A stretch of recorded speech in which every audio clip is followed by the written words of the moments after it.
I called my best friend Nicole a few months ago to talk to her about what I can only call an emotional internal evolution.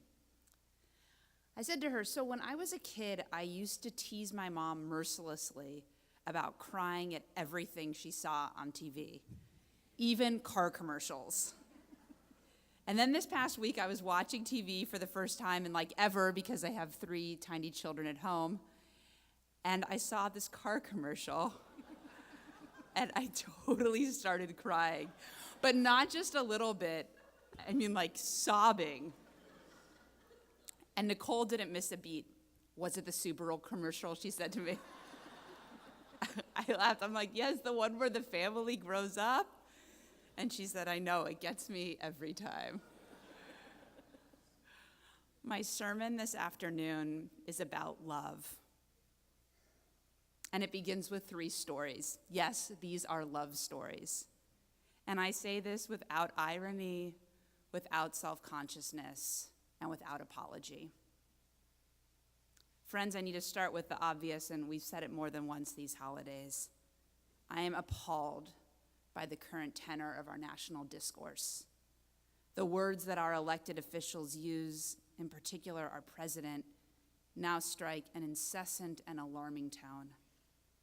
On a daily basis, we have been unwittingly, and for many of us unwillingly, been made subject to public name-calling, belittling, and bullying.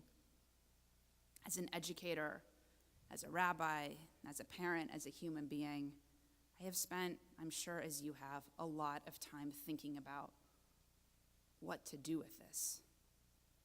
How can we take care of ourselves and each other? How can we stand up to this persistent, unwelcome, and dangerous speech? I have one small idea how. I want us to spend this afternoon talking about love. Love story number 1. After my mom died, her first cousin, Shelley, said to me that I should take a few articles of her clothing to keep. I'm not so sure I'm going to do that, I said to Shelley. My mom, I'm just going to share with you, she favored the Chicos and the St. John knits. She liked to buy her pants at the dollar store. That was a source of pride for her. My look is a little bit different. Shelley persisted. Take something of hers, Jocee. An old shirt or a sweater that she loved. Take something that smells like her. When I was a kid, as soon as I was old enough to choose not to be the queen, I couldn't wait to dress up as Mordecai for Purim. My mom would draw a beard and a mustache with brown eyeliner on my face, and I would take this weird old 1970s silk robe that she had and put it on, and that was the costume. I loved that robe. This is the same robe that when I was even younger, I used to find in her closet and crawl under, feeling its cold, silky material on my face. I would play and play under that robe. I would imagine far off places and imagine my mom to be the most exotic human being I had ever encountered. And so a year after she died, when I went home to visit my dad, of course, the article of clothing that I chose was the robe. Now I keep it in the bottom drawer of my dresser. And every once in a while, just like my cousin told me, when I want to feel my mom's presence closer to me than usual, I open the drawer, I pull out the robe, I hold it to my face, and I feel my mom's love envelop me. I remember how she loved me. My dear friend Adam suffered an unimaginable loss a few years ago when his 1-year-old daughter died of cancer. Following her death, he told me that it helps him to hear stories of her, to see pictures of her, to keep her alive in memory. And so that's what we do. My favorite memory of Adam with Sophia is of him giving her a bath in a tiny bar sink of his cousin's house. I remember the way that Sophia looked at him, I remember her smile, and I remember watching my longtime friend grow into a dad. I have come to learn from these experiences that love transcends death. Love is the most enduring virtue of all, especially if we nurture it, especially if we are courageous enough to reach for it, even when it hurts. Love is experienced in the present tense, but it is carried forth by our bodies and our minds across temporal, spatial, and social realms. When we are separated from those that we love due to time and space, they still move us. They still inspire us. Love is memory, experience, and identity. Love story number 2. When our new nursery school director, Jocee, came to the temple, she told us that the highest value that she holds in education is that of love. And I found that to be a courageous answer. She shared that answer without reservation, and it stuck with me. Since the beginning at the temple, Jocee and I have talked a lot about this, and she taught me the following. She said that teaching children how to love is as fundamental as teaching them to follow directions and teaching them attending skills. By teaching love, we open up a child's heart to the world. When teaching love, parents are brought back into the innocence that they had as a child. Love is something that every child is capable of. Children have so many differences, and they're often being discovered just as they start nursery school. But every child is capable of love. As very young children, we learn to love from those closest to us. We learn to feel safe from those closest to us. We learn to feel secure from those closest to us. We learn to feel valued and to feel our own self-worth by those closest to us. We are so thoughtful and intentional when it comes to teaching our young people how to love. We shower them with love, and they love us back. The image that bodies this picture of love for me is the moment I round the corner to the temple playground when I come to pick up my daughter from school. On a good day, when she sees me, she comes running top speed into my outstretched arms. Her love hits me with the full force of her tiny 27-pound body. It is unreserved, unrestrained, and uncomplicated. As adults, too often, we rein in our expressions of love. We put up barriers to protect ourselves. We learn what is socially acceptable and what is not. We learn to observe boundaries. We learn to fear rejection. We learn important words like stoicism, decorum, and professionalism, not to mention toughness. These are important words and concepts. And they also have their limitations. I wonder, in what ways are we setting up unnecessary boundaries in our ability to express love? We take so much care and so much intentionality with our young people. What if we took the same care in ourselves? Love story number 3. TIOH congregant Rebecca Merrill Calloway is a senior paralegal for the LA County Public Defender's Office, where she works on death penalty cases. It was this work that inspired Rebecca to begin researching more fully her own family's history, in particular, that of her paternal great-grandfather, Judge Hugh D. Merrill. The first case of his that she found in her research involved the legalized lynching of a man. Sergeant Edgar Caldwell, a decorated African-American veteran of World War I. Following a dispute in a streetcar in 1918 in Anniston, Alabama, Caldwell was ejected from a streetcar while being stomped upon by the conductor and a motorman. Caldwell allegedly drew his service weapon and fired 2 shots, killing the conductor and injuring the motorman. Despite evidence that this was an act of self-defense, as well as a possibility that Caldwell didn't even fire his weapon at all, he was charged with first-degree murder. At a rush trial held barely a month after the incident, it took an all-white jury 2 hours to sentence him. The judge who rushed the proceedings from the grand jury to indictment to the trial and then sentenced Caldwell to death by hanging was Rebecca's great-grandfather. We are supposed to love our families, but sometimes those relationships are unbelievably complicated. We are supposed to love ourselves, but sometimes we carry very deep shame that makes that very hard. Rebecca told me the following this past week. This discovery opened a great chasm between me and the history I thought I knew. My identity had been instantly redefined.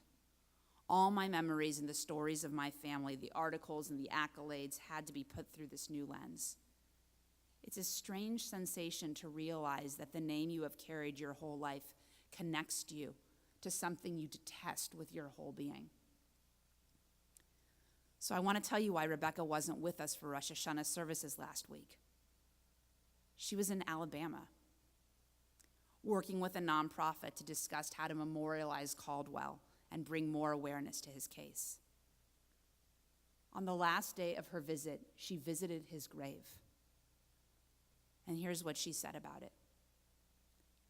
After a year of research and looking for him, I now stood with Caldwell. I sat at his grave for a while, and as is our tradition, I placed a stone on top. Here I was, the great-granddaughter of the man who sentenced him to death. What does it sound like to begin a conversation with love when we don't know the first words to say? How do we rework hate stories into love messages? For those of us struggling to reconcile our sense of self with who we are, and for those of us who are struggling to make peace with our past, Rebecca offers us one way forward.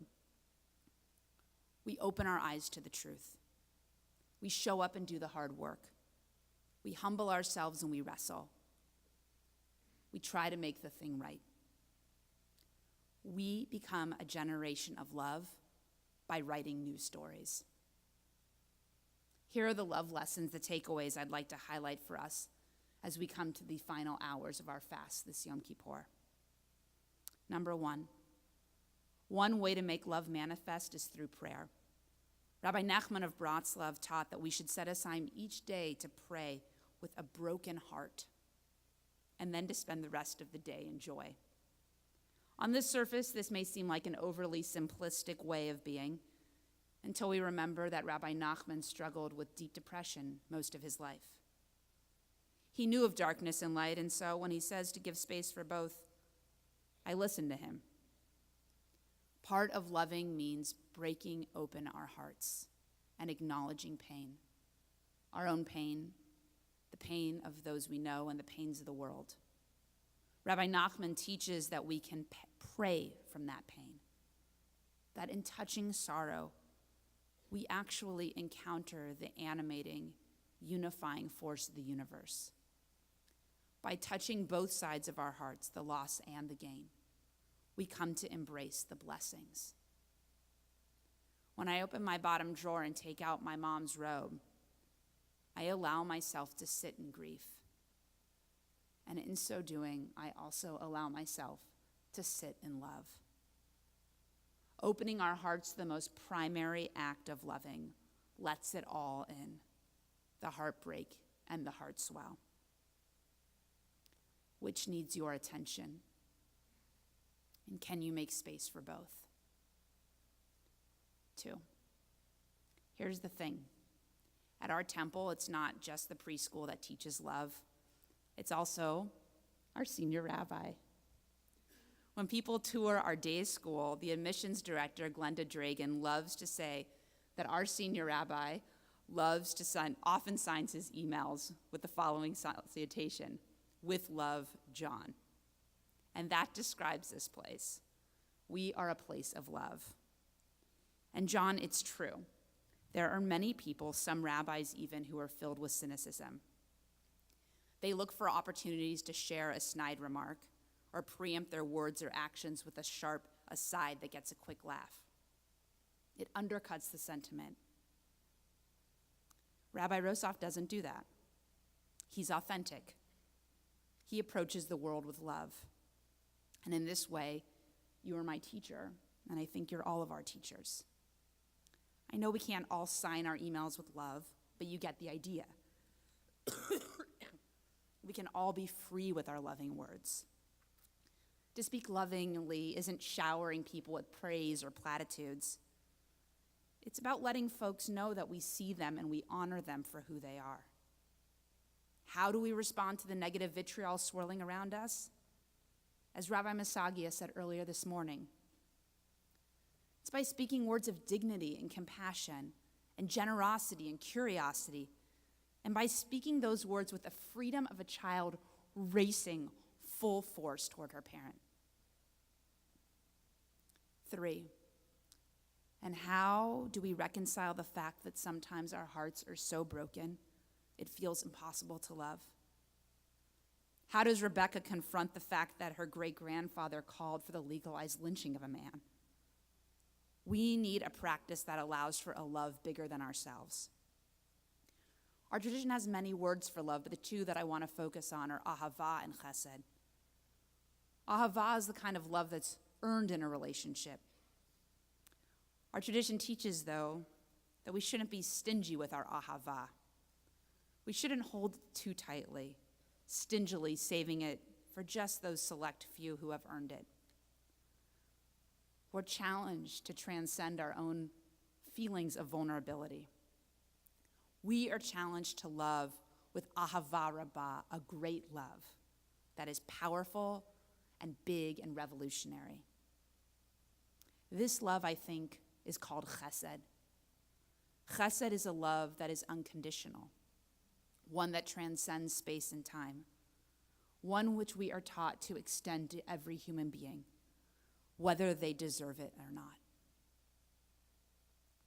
Chesed is not always easy. It is not always easy to love ourselves because we're flawed and because we don't always meet our own expectations, and we're often very hard on ourselves. Loving others isn't always easy either, because people are complicated and they disappoint us, and because people hurt us and they're cruel, and because people say and do terrible things. Congressman John Lewis, an activist for human rights and a champion of the historical civil rights movement who organized peaceful demonstrations at lunch counters across the South, a man who was beaten bloody by an angry mob, a man who has known the true degradations and cruelties of humanity, said the following in an interview with Krista Tippett on Being this past January. The movement created what I called a nonviolent revolution. It was love at its best, he said. It's one of the highest forms of love. That you beat me, you arrest me, you take me to jail, you almost kill me, but in spite of that, I'm gonna still love you. He said, I know Dr. King used to joke sometimes, saying things like, just love the hell out of everybody. Just love them. What Congressman Lewis is advocating for is chesed. The rabbis in the Talmud have a series of arguments around which of the 613 mitzvot is the most important. They spend a lot of time actually trying to decide this. And Rabbi Akiva finally answers, love your neighbor as yourself. To love our neighbor as we love ourselves means we first have to love ourselves, and then we have to love the other person. We can't choose our neighbors, and there's an awful lot of ourselves that we can't change either. Look, we sit in these high holidays with hundreds of pages of liturgy. We're taught to pray, to reflect, to do tshuva, and to change. In the end, what Congressman Lewis said, what Dr. King said, it's true. It's ultimately all about loving. And so this is my blessing to us. Let's just rip our hearts open. Let's emerge from this day just a bit more vulnerable.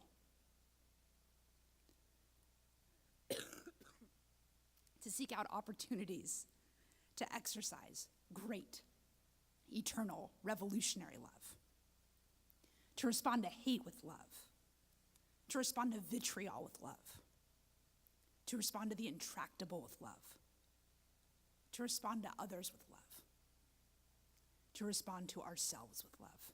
Gamar Chatima Tova.